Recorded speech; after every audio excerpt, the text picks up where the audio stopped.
రాజధాని విషయంలో ఏ టర్న్ తీసుకున్నాం అనేది ప్రజలు గమనిస్తూ ఉన్నారు.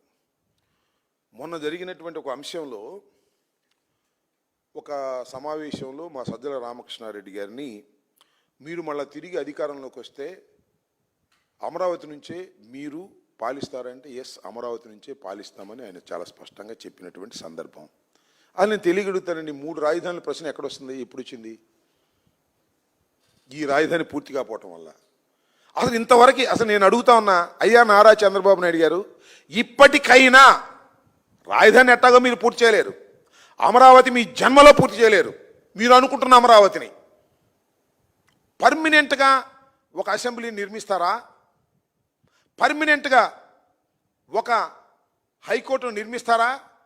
పర్మినెంట్గా ఒక సెక్రటరియట్ని నిర్మిస్తారా? ఈ 3 సంవత్సరాల్లో చెప్పమని అడుగుతా ఉన్నా. ఎన్ని సంవత్సరాలు ఉంది? 3 సంవత్సరాలు 8 మాసాలు ఉంది. ఎక్కడుంది? ఎక్కడేసిన గొంగళి అక్కడే ఉంది. పాత సెక్రటేరియట్టే, తాత్కాలికమైన సెక్రటేరియట్టే, తాత్కాలికమైన హైకోర్టే, తాత్కాలికమైన శాసన మండలే, శాసనసభే. ఏది పర్మనెంట్? ఏది ఎక్కడుంది? అందుకనే మొన్న జగన్మోహన్ రెడ్డి గారు చెప్పింది కూడా, ఎందుకయ్యా ఇంత ఆయాసపడుతున్నావు, శుభ్రంగా ఈ 3 కలిసి ఇక్కడ కట్టేవయ్యా, ఒక 500 ఎకరాలు తీసుకుంటే కడితే అయిపోతుంది అని చెప్పాం.